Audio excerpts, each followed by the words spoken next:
Hello les amis, c'est Alexandre, j'espère que vous allez tous bien, bienvenue dans cette nouvelle vidéo. Ça faisait un petit moment que j'avais pas fait de vidéo où je n'avais rien préparé. D'habitude, pour vous donner un peu le contexte, je suis toujours en train d'écrire mes vidéos mot pour mot de ce que je vais dire et en fait je récite tout simplement ce que j'ai écrit au préalable. Et vraiment depuis un petit temps j'avais à cœur en fait de faire une vidéo comme ça un peu en tête à tête où on va juste parler sans montage.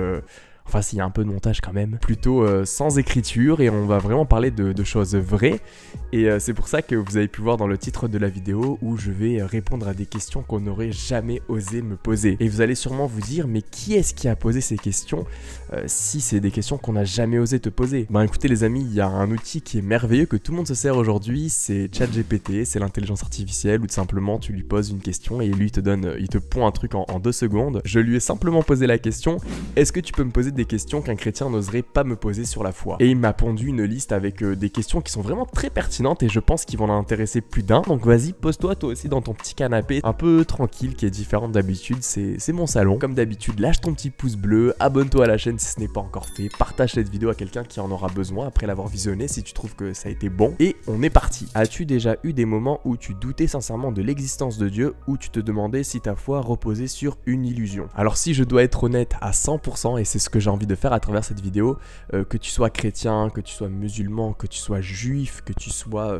dans n'importe quelle, on va dire, religion, même si j'aime pas trop ce mot, on a tous eu ce moment, si on est vraiment honnête et transparent, où on se demandait si vraiment ce en quoi on croyait c'était réel. Et effectivement, moi je me suis déjà posé la question une fois après m'être intéressé à la foi, parce qu'il y a des moments que dans la foi c'est un peu différent, il y a des moments où t'as des temps forts, t'as des moments avec Dieu et des moments où t'as rien du tout, et c'est dans ces moments où t'as rien du tout, de ces moments où ils sont creux, tu te dis mais est-ce que Dieu il existe réellement? Alors que peut-être qu'auparavant t'auras déjà vécu des choses extraordinaires avec Dieu. Donc oui, j'ai déjà eu des moments où je doutais, mais ma foi a toujours surpassé une chose qui m'est venue ponctuellement. Parce que ces moments de doute parfois sont là, mais ils sont très minimes. Et ça, il y a beaucoup de chrétiens qui se culpabilisent justement à l'idée de douter, mais je pense que Dieu ne nous en veut pas si on doute. Au contraire, je pense que même parfois Dieu se sert de ces moments de doute pour qu'on puisse le chercher davantage. Il ne faut pas se dire j'ai un doute et je lâche tout. Non, au contraire, c'est sers-toi de ce moment de doute pour rechercher la face de Dieu.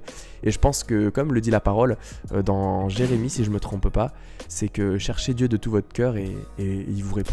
Si tu pouvais être absolument certain que Dieu ne t'en voudrait jamais pour quoi que ce soit, que changerais-tu dans ta vie? Aïe aïe aïe, quelle grande question. La première chose qui me vient à l'esprit, voilà, je vous la partage, je vous la communique. Je pense que ce serait mon alimentation. On en parlait avec ma femme il y a quelques jours. Je pense que j'ai pas une alimentation qui est saine. Comme beaucoup, je consomme beaucoup de sucre. Alors oui, la parole nous dit qu'on est le temple du Saint-Esprit, mais la parole aussi nous dit de porter attention à ce corps que Dieu nous a créé et qu'avec ce corps, on doit lui rendre la gloire aussi. Et au-delà de la consommation de sucre, je pense que je pourrais dire tout simplement que j'aimerais davantage lui ressembler. Parce que même si je lui ai donné ma vie et qu'il m'a déjà transformé sur pas mal de petits points, je pense que j'ai encore du travail à faire. La vie chrétienne, c'est pas un sprint, c'est un marathon. Et Dieu nous change parfois radicalement, mais parfois ça prend du temps et c'est petit à petit. Je pense que je suis pas encore à mon niveau au maximum. C'est comme dans les jeux vidéo. En fait, là, j'ai l'impression que je suis au level 5, mais qu'il y a peut-être 50 levels quoi encore à débloquer. Donc ouais, que Dieu m'ouvre encore un peu plus mon cœur et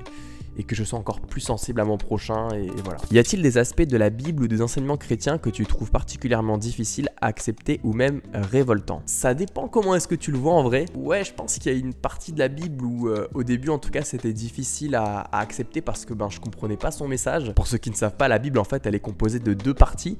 Il y a une partie qui est du coup l'Ancien Testament, donc c'est l'histoire du peuple juif, de la création de Dieu à la Genèse au tout début.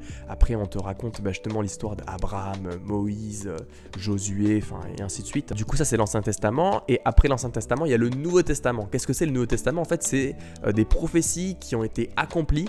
Et justement, c'est la venue du Messie. Et c'est pour ça qu'aujourd'hui, il y a l'existence des chrétiens. C'est parce qu'en fait, nous croyons en la venue du Messie qui a été annoncée dans l'Ancien Testament. Ce que les Juifs ne croient pas. Ils pensent que Jésus a existé, mais que c'est juste une personne qui est apparue dans l'histoire et qui était saint aux yeux de Dieu. Mais ce n'est pas le Messie qui a été annoncé. Et pour revenir à la question, en fait, l'aspect qui me dérangeait un peu au début, c'est que j'avais l'impression de voir une différence du Dieu dans l'Ancien Testament. Je vois plus un Dieu sévère qui est là, qui est en train de prescrire une loi et qui justement aime qu'un seul peuple, on va dire, ouais, le peuple juif. Et dans le Nouveau Testament, en fait, j'avais l'impression de voir un décalage parce qu'on te parle de Jésus, de la venue du Messie, qui est aussi à la fois dans la Trinité, qui est Dieu aussi. Et lui, il est amour, il est bienveillant, il aime tout le monde et voilà, il a quelque chose qui était différent, il me semblait. Et quelque chose qui m'a rassuré, c'est que j'ai compris que le Nouveau Testament, c'est une nouvelle révélation de qui est Dieu. Mais sinon, s'il y a des enseignements qui me dérangent, bah non, pas vraiment, parce que la Bible, c'est un message d'amour et c'est un message où justement, il y a un message de paix qui est véhiculé. L'enseignement de la Bible, en fait, je la trouve juste logique avec le temps et que c'est la vérité, tout simplement. Et je voulais aussi rajouter quelque chose qui m'a mis à l'aise par la suite, c'est que j'ai vu quand Jésus est venu, il a vraiment cassé les barrières et les frontières de l'image du Dieu que je m'étais fait dans l'Ancien Testament. Moi qui pensais que Dieu était juste pour les Juifs, on le voit après la venue de Jésus, on le voit après justement avec les apôtres qui ont véhiculé aussi le message de l'Évangile. Je crois que c'est Paul qui le dit à la fin d'une lettre. Je vous mettrai la référence pour être sûr et certain. Il n'y a plus ni Juif ni Grec, donc ça veut dire en gros, tout le monde est accepté dans le royaume de Dieu, quoi. Dans quelle mesure ta foi a-t-elle été influencée par des attentes sociales ou familiales plutôt que par une expérience personnelle? Je pense que d'une part, on a tous été influencés plus ou moins par des personnes et je pense que ça fait partie de l'intervention divine. Dieu se sert de chacun d'entre nous pour emmener une personne d'un point A à un point B. Et moi, ça s'est fait avec ma femme quand je l'ai rencontrée finalement. Elle est née dans une famille chrétienne et en fait, elle a quitté les bancs de l'église, elle, quand elle a commencé à grandir. Je vais pas vous raconter mon témoignage de A à Z parce qu'il est disponible sur ma chaîne YouTube, mais grosso modo, c'est par elle que j'ai découvert la foi. Et ensuite, par après, tout un chemin s'est fait. Elle a eu des complications dans sa vie professionnelle et elle était dans un moment où elle était vraiment en down, quoi. Et voilà, c'est à ce moment-là que les réseaux sociaux sont apparus avec des versets bibliques et justement, bon, je le fais très courtement, je caricature, mais c'est plus juste pour que vous compreniez l'idée. Elle a donné sa vie au Seigneur et en fait, moi, je l'ai vu pendant plusieurs mois aller à l'église et tout. Et en allant un jour à Bordeaux rendre visite à ma famille, un soir, j'ai une vision où le Seigneur me dit mais va à l'église, va vivre ta rencontre personnellement sans que ta copine soit là, parce que c'était juste ma copine à ce moment-là. Et le Seigneur m'a touché ce jour-là. Mais voilà, je pense que Dieu se sert tout simplement pour répondre à la question de notre entourage, pour nous emmener à lui. Et ça, je pense qu'on l'a vu dans plusieurs témoignages. Et même la Bible, en fait, en parle. Il y a des gens qui sont touchés par la grâce de Dieu, justement par Paul, qui n'est pas Dieu, mais qui va enseigner des communautés et des personnes. Et des gens vont croire en Jésus-Christ par quelqu'un qui va leur témoigner de qui il est véritablement. Par contre, là où j'ai envie d'en venir, et c'est très important, c'est qu'aujourd'hui, le petit point critique, c'est qu'il y a beaucoup de gens qui suivent leur foi pas par une conviction personnelle, mais tout simplement par des influences. Et là où je trouve ça dommage, c'est qu'il n'y a pas d'expérience personnelle. Parfois, je vois des gens, ils me disent « Oui, je suis converti, je suis musulman. » Chez les chrétiens, ça existe aussi. Et j'ai envie de lui poser la question « Mais est-ce que tu vis une expérience avec Dieu ?» Et certains, parfois, ils sont un peu mal à l'aise et qui vont dire « Bah non, en fait, je vais à l'église pour la fête de la Pâque, pour la fête de Noël. » Mais en fait, le plus important, c'est que tu aies une relation avec Dieu. Faut pas juste te dire que tu es chrétien avec une étiquette, quoi. Donc oui, on peut être influencé, ça c'est pas un souci, et je pense que Dieu parfois se sert des influences pour nous emmener quelque part, mais il faut aussi un moment où on ait une expérience personnelle pour vraiment avoir ce face-à-face avec Dieu et l'expérimenter. Comment concilies-tu la notion de souffrance humaine avec la croyance en un Dieu bienveillant et tout-puissant? Ça c'est un peu la grande question, hein. Quand t'es pas croyant, tu dis mais comment c'est possible d'être croyant alors que dans le monde il y a le mal? Comment est-ce que tu peux être touché par le mal, tu peux être touché par la maladie, et comment tu peux croire en un Dieu qui est bon? Et voilà, toi t'es croyant et t'es sur un lit d'hôpital en train de mourir. D'une part, c'est que la Bible elle nous met en garde et elle nous dit que clairement la vie chrétienne c'est pas juste un long fleuve tranquille. La Bible dit il pleut sur les bons, sur les justes, et je pense que c'est pas mal aussi. D'un côté, moi j'ai ce regard là où je me dis c'est pas plus mal, parce que si on avait ce regard où justement il pleuvait juste sur les mauvais et que les bons ils vivaient juste un long fleuve tranquille, je pense qu'il y aurait un effet de supériorité. En tout cas, c'est ce que je comprends de Dieu quand je lis ma Bible. Dieu, il nous aime tous à part égale. Oui, on ne l'accepte pas tous dans notre vie, mais ça n'empêche pas l'amour qu'il a pour chacun d'entre nous, parce qu'on est tous sa création.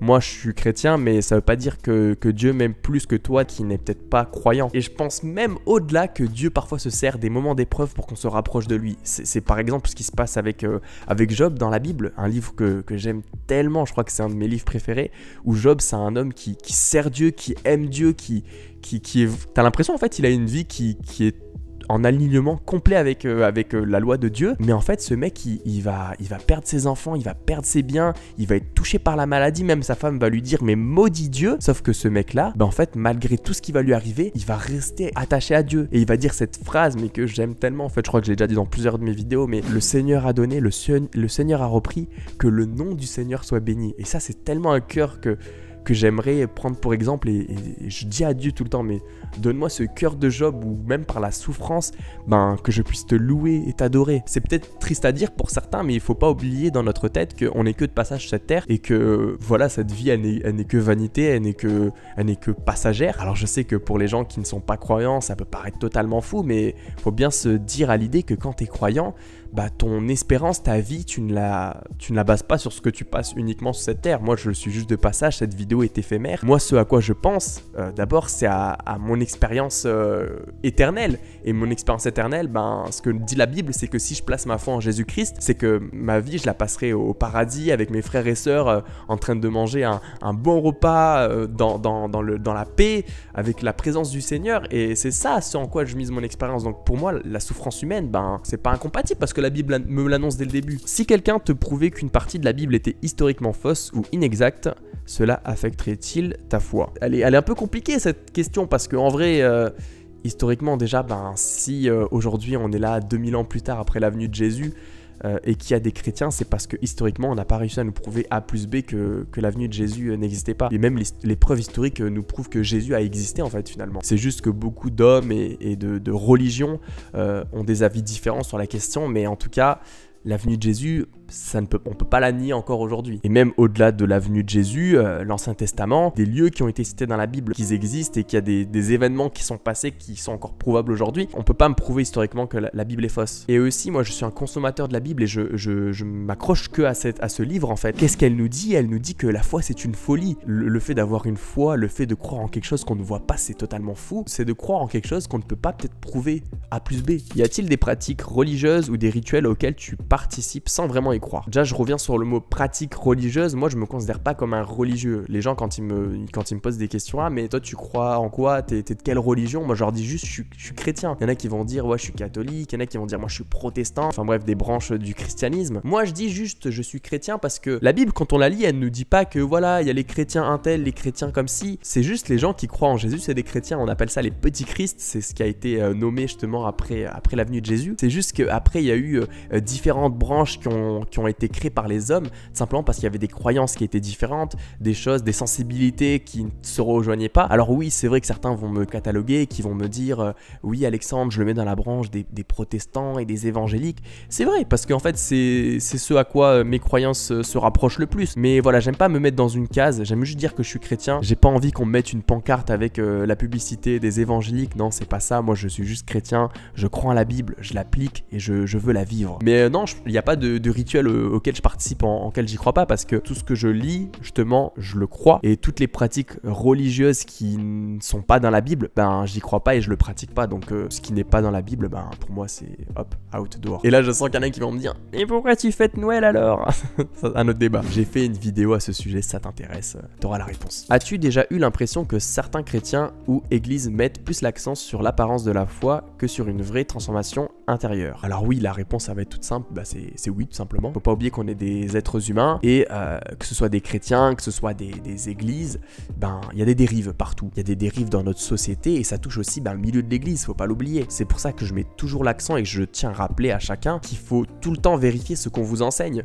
Je sais pas, pour vous donner un exemple, il y a quelques mois, je regardais un culte en ligne et à la fin, il leur dit sortez votre porte-monnaie, je vais prier pour eux et je sais pas quoi. Enfin, je voyais des trucs un peu louches et il faut pas oublier que voilà, parfois il y a des dérives. C'est pas qu'on est dans le monde chrétien, qu'on est dans le monde des bisounours. Il y en a qui vont servir parfois de l'étiquette chrétien et ils vont dériver et annoncer un autre message que l'évangile. Et ça, la Bible encore une fois en parle. Je crois que c'est Paul qui le dit. Il dit que celui qui annonce un autre évangile que celui que je prêche soit maudit, dans le sens où annonce pas un autre évangile que pour déformer, pour faire dire ce que tu veux toi-même. Vous savez, maintenant je commence à le voir avec les années, il y a tellement de gens qui se servent de l'évangile pour le détourner, pour l'emmener vers un message qu'ils veulent faire paraître. Pour moi c'est un message à ne même pas écouter et pour moi tu le catalogues et tu le mets directement à la poubelle. Donc oui, c'est vrai qu'il y a certaines églises, certaines personnes, certains chrétiens qui vont plus montrer montrer l'extérieur mais qu'à l'intérieur ne seront pas transformés. Après ça, je pense que c'est Dieu qui juge les cœurs, parce que voilà, j'ai déjà fait des vidéos, ces artistes sont devenus chrétiens, ces combattants sont devenus chrétiens, et les gens sont pas d'accord parce qu'ils disent que leur vie extérieure ne représente pas leur transformation intérieure, ou l'inverse. Donc ça, c'est Dieu qui juge, et je pense que l'homme regarde à ce qui frappe à l'œil, mais que l'Éternel regarde au cœur. Donc c'est Dieu qui jugera tout ça en son temps. Quelles parties de ta vie n'ont pas changé malgré ta foi? Bah, je pense qu'il y a tout qui n'a pas changé, hein. Je suis toujours le même Alexandre qui aime rigoler, qui aime avoir des passions, qui aime faire des choses en famille, qui aime le sport. Enfin voilà, vous pouvez le voir à travers mes vidéos. La musique aussi, je kiffe. Et ça, il y a beaucoup de gens au début de ma conversion qui pensaient que j'allais changer et qui pensaient que j'allais pas être la même personne. Ouais, ben non, en fait, hein, la foi, c'est juste placer ton espoir en quelque chose. Avant, j'avais pas d'espoir. En fait, je vivais juste ma vie comme ça, et je pensais que mon éternité, ben, je serais mort. Je voyais une image noire, même si je pensais qu'il y avait un Dieu. Mais voilà, maintenant, je sais que mon espérance, ma foi, elle est basée en Jésus-Christ. Te sens-tu parfois seul dans ta foi, même en étant entouré d'une communauté chrétienne? Bah ouais, je pense que parfois je me sens seul, comme tous les chrétiens. Après, je pense que j'ai ma part de responsabilité, parce que j'ai une communauté chrétienne où on se réunit tous les dimanches, où on vit un temps de célébration. Bah, la vie chrétienne, ça ne se résume pas juste à